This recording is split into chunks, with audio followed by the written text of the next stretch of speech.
खिचड़ी का दिल दीवाना हो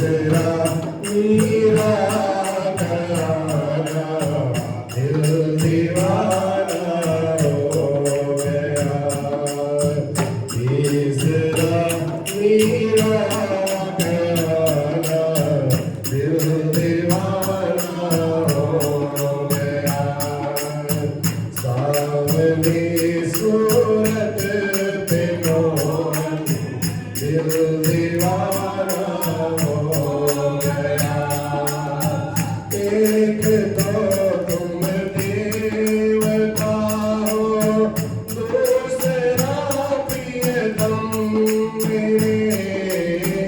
एक तो तुम देवता हो, दूसरा प्रियतम मेरे।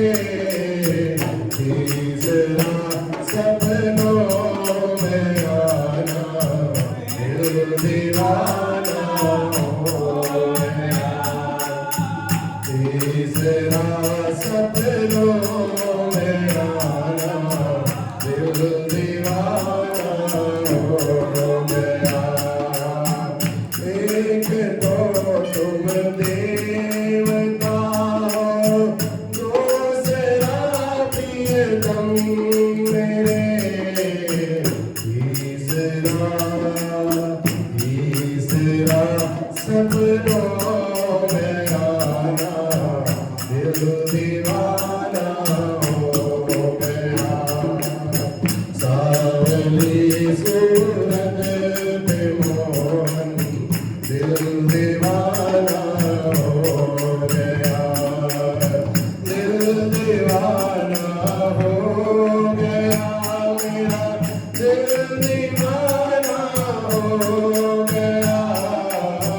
दिल दीवाना हो गया मेरा, दिल दीवाना हो गया।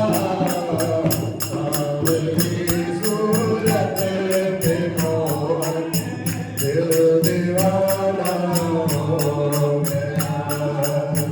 सावली सूरत पे मोहन, दिल दीवाना हो गया।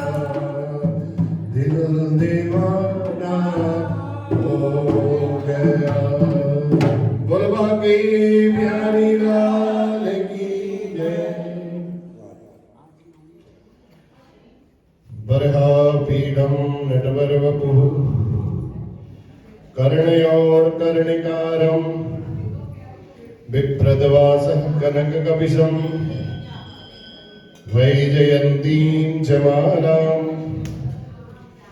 रन्ध्रान् वेणोरधरसुधया पूरयन् गोपवृन्दैर्, वृन्दारण्यं स्वपदरमणं प्राविशद गीतकीर्ति।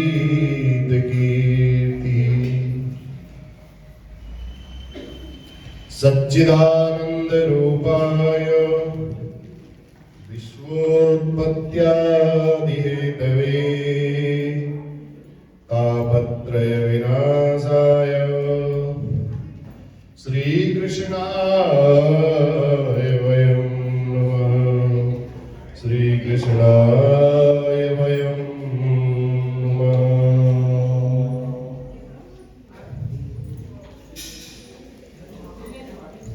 आज श्री राधे नवमी, आंवला नवमी के नाम से विशेष रूप से जानी जाती है। आज श्री हरि के आगे, भगवान विष्णु के आगे, राधा दामोदर के आगे आंवले को अवश्य चढ़ाना चाहिए। आज की जो विशेष महिमा है आज के दिन की, आंवला नवमी की,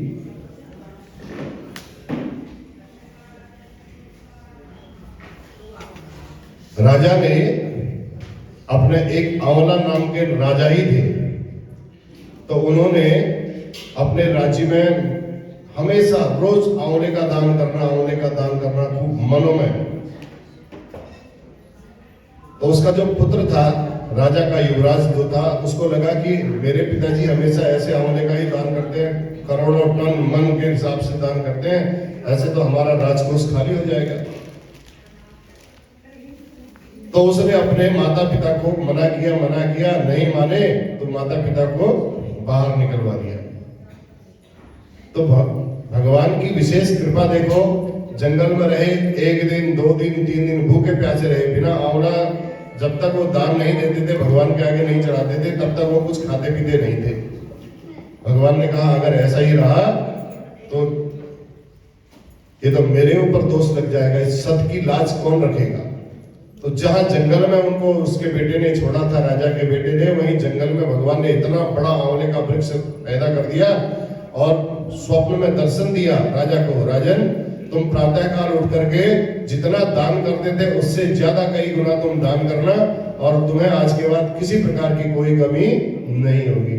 तो राजा ने जब देखा प्रातःकाल उठ करके आंवले का वृक्ष आंवलों से लदा हुआ है, राजा बड़ा प्रसन्न चित्त हो गया, भगवान से कहता प्रभु आपने मेरी कितनी लाज रख दी, कितनी इज्जत रखी है, आप एक आंवला चढ़ाने से इतना प्रसन्न हो जाते हैं, मुझे ऐसा पता नहीं था, मैं तो एक नियम करता था बस, आज मुझे पता चला कि एक आंवले से आपको कितनी प्रसन्नता होती है, इसलिए आज के दिन आंवला भी चढ़ाना चाहिए अत्यधिक रूप से। अच्छा, बोलवा के बिहारी लाल की जय। एक प्रसंग हमारा पुराना रह गया था, राजा बलि के यहाँ शुक्राचार्य जी पहुंचे थे और शुक्राचार्य जी ने राजा बलि के कान में चुपचाप कह दिया, राजन जो तुम ये छोटे बामन के रूप में देख रहे हो ना, ये कोई छोटे बामन नहीं है, ये साक्षात भगवान तुमको छल करने के लिए आए हैं, तुम्हारा सब राज्य छीन लेंगे, मैं तुमको बता देता हूं। ये अदिति के पुत्र भगवान विष्णु ही साक्षात वामन के रूप में आए हैं, तुम्हारे यहाँ मांगने के लिए आए हैं, भाई तुम इनको कुछ देना मत, अगर तुमने कुछ दिया तो ये तुम्हारा सब कुछ सर्वस्व नष्ट कर देंगे। बलि कहने लगे आप गुरु होकर के भी ऐसे अधर्म की बातें आप करते हो, बताओ गुरुजी, लोग बड़े बड़े यज्ञ करवाते हैं, बड़े बड़े दान करते हैं, बड़े बड़े पुण्य करते हैं कि परमात्मा का सानिध्य हमको प्राप्त हो जाए, परमात्मा हमारे पास आ जाए, हमें दर्शन हो जाए। आज यदि आप कहते हैं ये भगवान विष्णु है और भगवान विष्णु ही मेरे दरबार पर यदि मांगने के लिए आए हैं, तो मेरे से बड़ा कौन सा भाग्यशाली संसार में हो सकता है, बताओ। कहा आप ऐसी विरोधी बात न कहें गुरुजी, मैं तो बहुत भाग्यशाली हूं, दरिद्र व्यक्ति भी भगवान के लिए यदि कुछ दे देता है तो वो भी सोचता है कि मैंने आज अपने जीवन में कुछ अच्छा कार्य कर दिया जिससे मेरा दिया हुआ ये अक्षय हो जाए, इसका पुण्य कभी नष्ट ही ना हो। भगवान के दर्शन करने से पुनरागमन से छूट जाता है और आप कहते हैं कि हाँ बिल्कुल ऐसा मत करो, मैं तो निसंदेह कृतार्थ हो गया हूं, बिल्कुल मैं ऐसा करने वाला नहीं। जैसा आप कहोगे, आप गुरु हैं, आपकी बात बिल्कुल स्वीकार्य है, यदि गलत आप बोलेंगे तो वो मुझे स्वीकार्य नहीं है। भगवान विष्णु जैसी वामन के रूप में राजा बलि के दरबार पर पधारे, तब तक इतनी बातें कान में ही चल रही थी। चुपचाप राजा बलि को आता हुआ जब देखा, अब तो राजा बलि को पता चल गया कि ये भगवान ही है। जब गुरुजी ने कह दिया तो पक्की बात हो गई। प्रसन्नता के कारण रोमांचित हो गया राजा बलि का शरीर, आंसुओं से गदगद नेत्रों से भगवान की स्तुति करने लगे, कहने लगा प्रभु आज आपके दर्शन हुए, निसंदेह मेरा जीवन मेरा सफल हो गया, मेरा यज्ञ सफल हो गया, मेरा जन्म सफल हो गया, आज आपके दर्शन मैंने कर लिए। ये इतने ऋषिगण यहाँ बैठे हुए हैं, इन ऋषिगण जितने आपके दर्शन कर रहे हैं प्रभु, ये सब कृतार्थ हो गए हैं, हे कृपा निधान आप मुझे आज्ञा दीजिए, मैं आपकी क्या सेवा करूं। राजा बलि ने भगवान से जब आज्ञा मांगी सेवा करने के लिए, तो वामन कहने लगे, वामन भगवान ने कहा राजन मुझे तप करने के लिए 3 पग भूमि की आवश्यकता है, जहां पर मैं एक आसन बिछा करके बैठ जाऊं, हूं तो मैं इतना छोटा सा ही, अब कितनी जगह लगेगी मेरे को बैठने में, इसलिए 3 पग भूमि आप मुझे दान कर दो ताकि कोई मुझे कल को उठाए ना।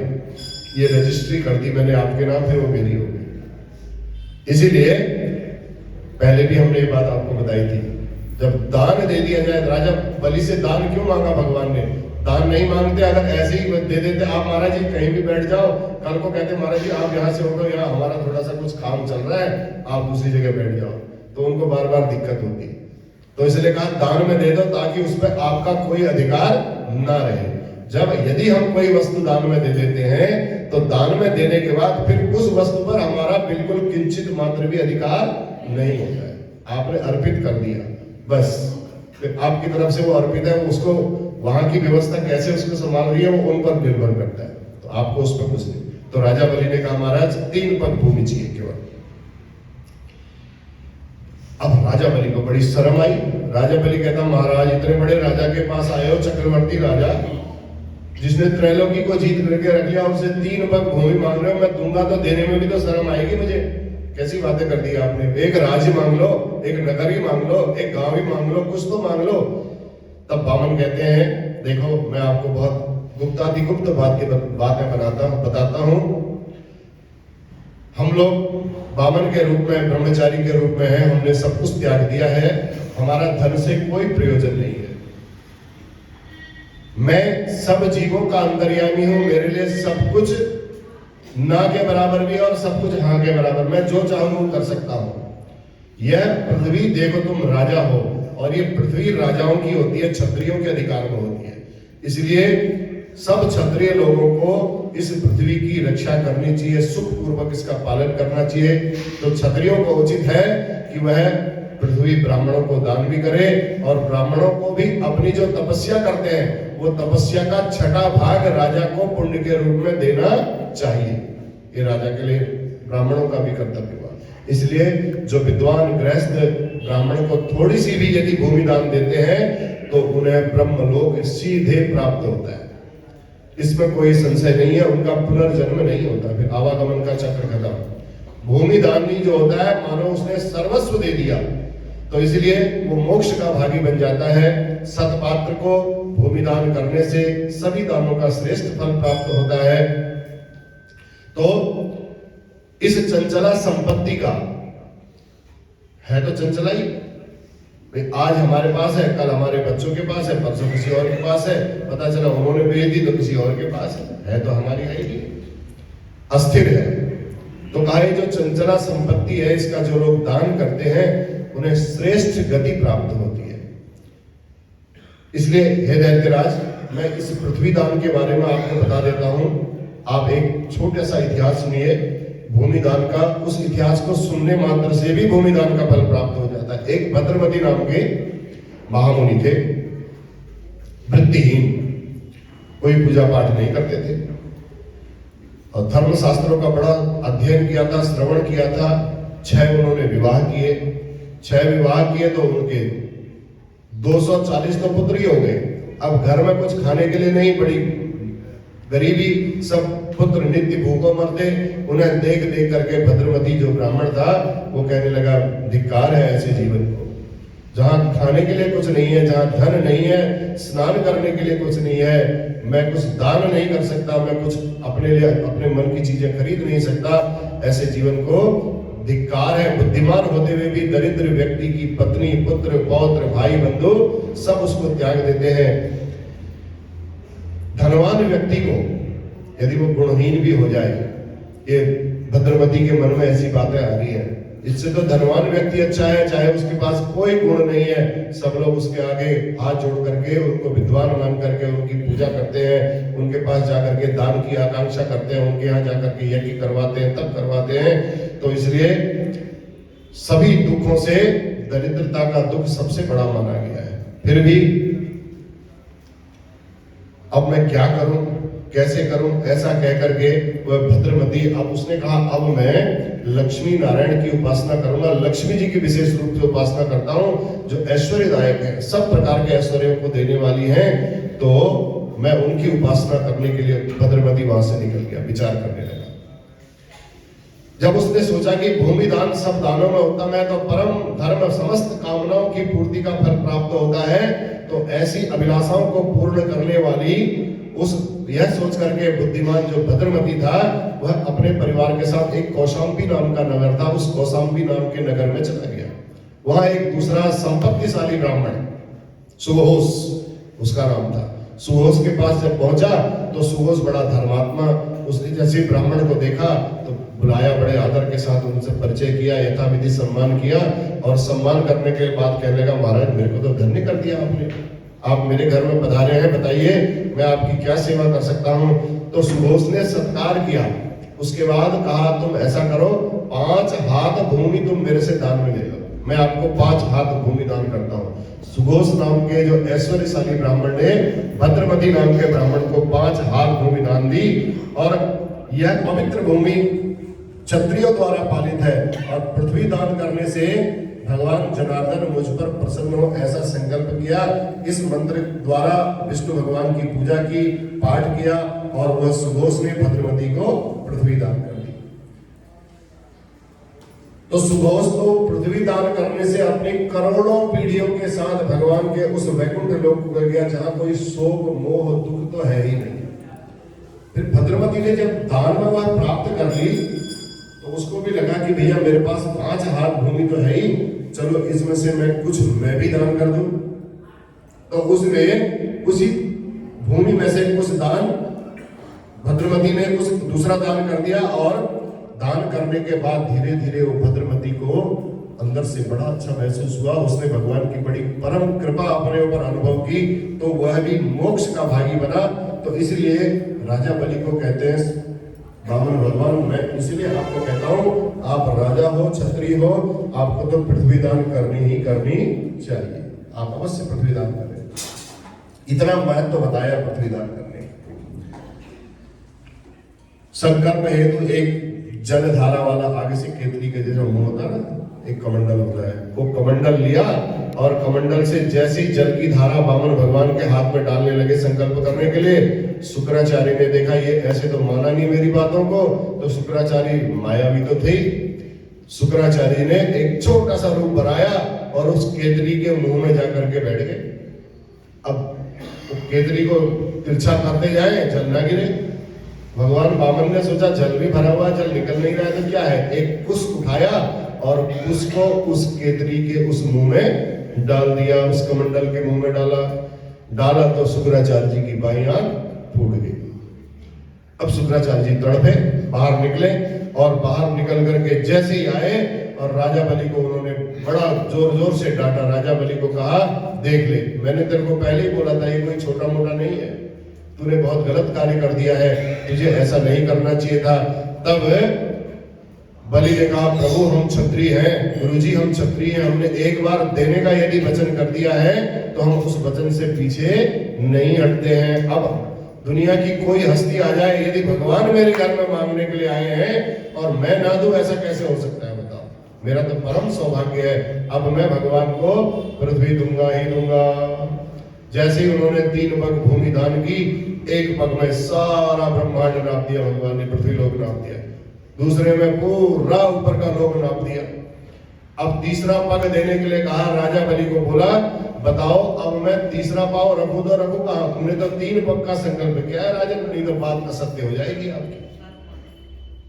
अपनी बात को असत्य मत होने देना, प्राण जाए पर वचन न जाए, आपके वचन नहीं जाने चाहिए। तो राजा बलि ने कहा महाराज तीसरा पांव आप मेरे सर पर रखिए। जैसे ही भगवान ने उसके सर पर पांव रखा, उसको रसातल पर नीचे रसातल पर भेज दिया और समस्त भोगों से युक्त वहां निवास स्थान प्राप्त किया राजा बलि ने। तब भगवान महाविष्णु ने बलि को उस सर्प युक्त रसातल में भोज्य पदार्थ खूब दिए और उस दिन से एक नियम बना दिया। भगवान ने उनको कहा जो भी यज्ञ आहुति होंगी, उन यज्ञ आहुतियों में जो भी आहुति बाहर गिरेगी, जो आहुति बाहर गिरेगी वो सारी आहुति राजा बलि को ही जाएगी। यानी कि उच्छिष्ट जो भी यज्ञ की सामग्री होगी वह उच्छिष्ट सामग्री सब राजा बलि को पहुंचेगी। तो इस प्रकार राजा बलि ने राक्षसों सहित रसातल में पहुंचा दिया, उत्तम स्वर्गलोक प्रदान किया। तो गंधर्वों द्वारा गाए गए भगवान विष्णु ने पुनः वामन रूप धारण किया। ऐसा देख करके जो ब्रह्मवादी मुनि थे एक दूसरे की ओर हंसते हुए सबने भगवान विष्णु को प्रणाम किया। तो हे राजन, गंगा सब पापों को निश्चित रूप से नष्ट करती है। केस नख दांत भस्म आदि सब गंगा में यदि पड़ जाए तो इनके गंगा के स्पर्श होने मात्र से श्रेष्ठ गति प्राप्त हो जाती है। तो जो मनुष्य मृत व्यक्ति की हड्डी को भस्म को यदि गंगा जी में डालते हैं तो उनको परम पद की प्राप्ति होती है। गंगा पापनाशनी है। गंगा जल की मात्र 1 बूंद का सेवन करने को यदि प्राप्त हो जाए वो भी नरक के भय को दूर कर देता है। तो इसलिए जो भी मुनियों ने पाप कहे हैं वह गंगा की 1 बूंद से अभिषिक्त हो जाते यदि व्यक्ति, तो उसके सब पाप नष्ट हो जाते हैं। इस अध्याय को राजा बलि और शुक्राचार्य जी को, राजा बलि और भगवान वामन के इस संवाद को जो लोग सुनते हैं उनको भगवान ने जैसे राजा बलि से संपूर्ण पृथ्वी दान लेकर के उसको पुण्य प्रदान किया, ऐसे ही भगवान इस अध्याय सुनने वालों को भी पुण्य प्रदान करते हैं। बोलो बांके बिहारी लाल की जय।